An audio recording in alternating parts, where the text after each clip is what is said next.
In this video, I want to go over how increased social media use may be correlated with mental regression, meaning the more you engage in social media channels, the more your mind may unconsciously revert to that of an immature, childlike state.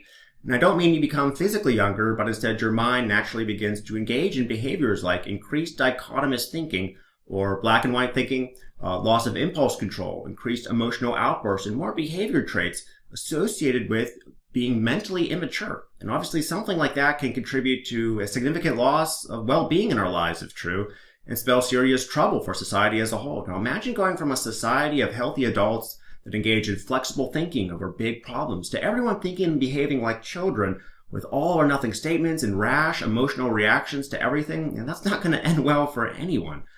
So is something like this really affecting your life right now? And if so, is there anything realistically we can do about it? Now, before diving into this theory, I just want to say two things real quick. Now, first, this isn't an attack on social media. I think when used carefully, social media may potentially provide helpful education and entertainment. But like other entities that contribute to changes in neurotransmitters and brain function when used in excess, it could cause serious harm.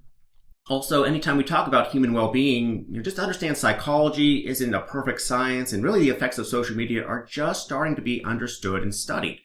This mental regression theory is just a theory that needs to be further studied if we think there's some truth to it and learn exactly how it develops. Now first, there's been increasing amounts of studies coming out that social media use contributes to anxiety and depression in both teenagers and adults. I'll link to some of those below. I'm sure you've heard about this already, but what about mental regression? Now, could you really become increasingly immature and mentally crippled in a way just by scrolling through social media, trying to educate yourself, thinking that you're improving your life? Well, first, let's define what we mean by mental immaturity and mental regression. Now, regression may be seen at any stage of development in both adults and children. When someone behaves in a way that's immature or inappropriate for their age, and I'm referring to it here as an individual that begins to increasingly engage in cognitively and emotionally immature behaviors when they previously did not. So then what's immature behavior? Well, psychologists often associate an individual that's considered mentally immature with some of the following characteristics.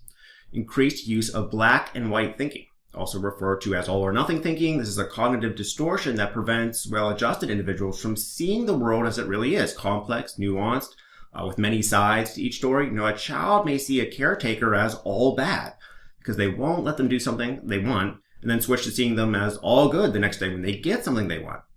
Little impulse control. Now, as children grow up, they begin to develop willpower and the ability to hold back on taking specific actions because they understand it will lead to more benefit in their lives. Lack of impulse control is also associated with quick emotional escalation. Everyone has moments of getting upset, even as mature adults. But in mentally immature individuals, this can become the go-to response that occurs frequently. Need for constant attention. Now, as babies and children, not being looked after or cared for could mean the difference between life and death, especially millions of years ago. So humans are thought to be naturally wired to seek out attention as children in various ways continuously. However, this behavior tends to lessen, in theory, as we get older and become able to watch after ourselves and be responsible for our own safety and well-being. Avoiding taking responsibility. Now, this can manifest in the inability to hold a job, pay bills on time, or emotional immaturity in general, like the inability to acknowledge when we've been wrong and lack of empathy for others. Catastrophic thinking. Another cognitive distortion that has to do with jumping to the worst-case scenario on a regular basis. Now think of the common example. If you don't get to go to the dance or the prom, your life will be over. There'll be no point living after that. You'll be considered worthless if you don't look or act a certain way. Okay, so these help paint a picture of someone we consider emotionally and cognitively immature. It's pretty clear our brains can become stuck or never grow out of specific immature patterns of behavior. We've all met and interacted with adults that act like children.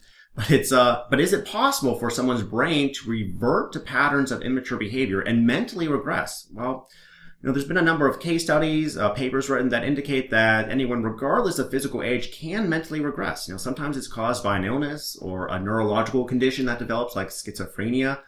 But other times it's primarily due to the environment. Research into epigenetics and neuroscience is showing that brains are fairly elastic, meaning our thoughts, actions, and behaviors can be molded and greatly changed even in adulthood. Now, suppose you're subjected to an environment that contains or even promotes these immature behaviors that we discussed. Now, in that case, it could possibly contribute to patterns of immature behavior that mimic the environment or result from the environment's effects on you. You probably heard the phrase, you're the sum of the 10 individuals you associate with the most. Well, it's kind of like that. If you're associating with immature people or children, you'll probably tend to become a little bit more immature yourself. Or if you're put in a hostile environment, mental regression can result as a defense mechanism from being under constant attack all the time. But the question is, are social media platforms like TikTok, Instagram, Twitter, YouTube, mentally immature environments or environments that could contribute to regressive mental behavior? Well, research shows that social media is increasingly becoming a mentally immature environment because it appears to reward and reinforce mentally immature behavior. Now, here's 5 reasons that appear to indicate this. Now, first, there's increased interaction with immature teenagers and children. First off, social media is filled with kids to begin with, which you're forced to interact and consume their content. Pew Research reports that almost all U.S. teens report using the internet daily now, and 50% admit they used it constantly. Now, some social media channels have fewer teens and kids than others, but some, like YouTube and TikTok, they're visited by up to 1 in 5 teenagers on a constant basis, with up to 95% of teenagers visiting some social channels. Now, one problem is your social homepage could include teen-generated content, even if you don't subscribe to their channels or profiles, so you're forced to see it. And another big problem is it's difficult to tell which social media users are indeed children and which content was generated by a teen seeking attention. Now, imagine having a discussion on, say, Reddit about relationship problems with your spouse, only to find out that the feedback you're getting is primarily from 13-year-olds posing as adult experts. Now, this kind of thing always happens because profiles can be edited and remain anonymous. Rewarding black and white emotionally charged content. Now, with teens and immature people in general, you're going to have black and white polarizing content that gets produced. These statements and content are often emotionally charged too. That's to be expected. The problem is that Facebook, Instagram, TikTok, their algorithms are purposely encouraging these black and white polarizing posts to drive attention and controversy for more views, and thus more revenue. Now, I'm talking about posts or videos with language like, X political party is trying to actively destroy our country. X system, capitalism, socialism, feminism, has done nothing but caused harm and destroyed lives. X individual was always a liar and far worse than Hitler. Or X group of people aren't actually human and society would be better off without them. Now, these are based on real posts and videos I've seen that have gotten thousands of likes and comments. I'm not going to share specific examples because I would be feeding into promoting these types of posts in my own social media content. But just simply open up Twitter or read the latest headlines of YouTube videos that made it to the main page or your homepage. You're going to see tons of examples like this. Now, this has been covered in more detail in a documentary called The Social Dilemma, where Tristan Harris pointed out how social media platforms incentivize posts that attack others in their algorithm. A polarizing post attacking an opponent of your political party increased the likelihood of your post getting retweeted or shared by 67%. Because these types of posts get a lot of comments, interaction on social channels, the news media focuses on covering them over other stories, generating even more posts and feedback. Enraging, black and white, polarizing statements become the default content we see and consume in our timeline, potentially making us think in a more black and white way and more likely to lash out at the enraging content. And again, this drives more attention and interaction on the social platforms, which the company's owners profit from through ads. Now, this way of making money from people is referred to sometimes as Limbic Capitalism. It's outlined in a book by historian David T. Courthwright. There's encouragement of impulse control issues. Social media use appears to disrupt the regulation of the molecule dopamine. Now, too little dopamine can leave you unfocused, impulsive, too lethargic to engage in tasks that require full mental attention. This is outlined in a book, Dopamine Nation, more in depth by psychiatrist Dr. Anna Lembke. When we first get likes and shares on a photo on Instagram, for instance, dopamine released in the brain motivates us to check Instagram again for the same reward. But dopamine receptors are relatively fragile, and this bombardment can damage them or even stimulate them to death. This is a process called downregulation and contributes to the lack of focus and impulsivity everywhere in life. That means that you'll crave more of the addictive substance, in this case checking Instagram on your phone, but get less pleasure out of it and other activities, making you abuse it more and more. There's high amounts of content that fuel inadequacy. You've probably already heard about this, but social media content has been found to fuel feelings of inadequacy and unworthiness in every age group. For example, in a large survey, half of 18 to 34-year-olds said that their social media feeds made them feel unattractive. Another study found that Greater Instagram use resulted in unhealthy concern about body image, and there's much more. And the reason it's theorized is people only post and brag about the best aspects of their life while purposely hiding the struggles. And that gives the sense that there's something inherently wrong with us if we're the only ones experiencing hardships. It was thought that humans interacted with far fewer numbers of individuals than we do now throughout their lifetime, like 30 to 50 millions of years ago. It's very unnatural to be exposed to such a high number of people daily, all sharing how great their lives are going. So it's only natural we start to question our worth regularly.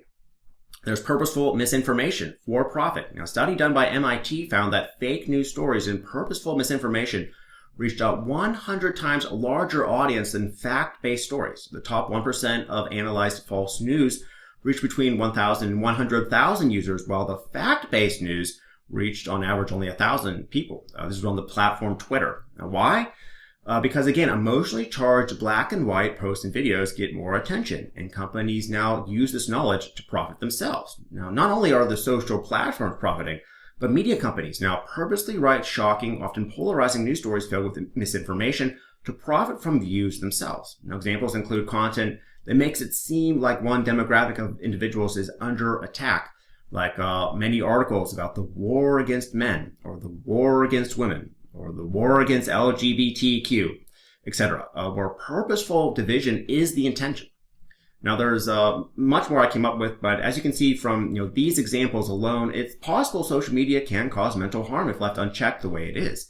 And again, the more we're subjected to it, the more this can possibly change the structure of our mind, and thus the thoughts and behaviors throughout the day. In this case, possibly for the worst. And like I said before, social media and its effects on human well-being are just beginning to be seriously looked at, and there's much more research and discussion that's needed, especially around this idea of mental regression, if it does indeed exist. It's important to bring up topics like this, though, because if everyone feels there's some truth to them, we can look into them and stop it before people's lives are seriously hurt, and even society as a whole is damaged.